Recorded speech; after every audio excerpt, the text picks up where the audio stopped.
हाय दोस्तों, मैं हूं कमलेश और मैं आपको सुना रहा हूं मोटिवेशनल स्टोरी फूटा घड़ा। बहुत समय पहले की बात है। किसी गांव में एक किसान रहता था। वह रोज भोर में उठकर दूर झरनों से स्वच्छ पानी लेने जाया करता था। इस काम के लिए वह अपने हाथ दो बड़े घड़े ले जाता था, जिन्हें वो डंडे में बांधकर अपने कंधे पर दोनों ओर लटका लेता था।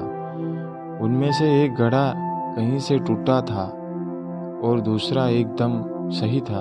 इस वजह से रोज घर पहुंचते पहुंचते किसान के पास 1.5 घड़ा पानी ही बच जाता। ऐसा 2 सालों से चल रहा था।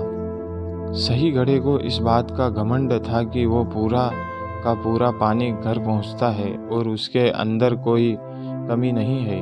वहीं दूसरी तरफ फूटा घड़ा इस बात से शर्मिंदा रहता था कि वो आधा पानी ही घर तक पहुंच पाता है और किसान की मेहनत बेकार चली जाती है। फूटा घड़ा ये सब सोच कर बहुत परेशान रहने लगा और एक दिन उससे रहा नहीं गया।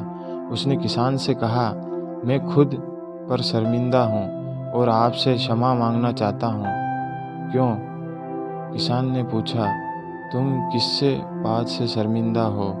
शायद आप नहीं जानते, पर मैं एक जगह से फूटा हुआ हूँ और पिछले 2 सालों से मुझे जितना पानी घर पहुँचाना चाहिए था, बस उसका आधा ही पहुँचा पाया हूँ। मेरे अंदर से बहुत बड़ी कमी है और इस वजह से आपकी मेहनत बर्बाद होती रही है।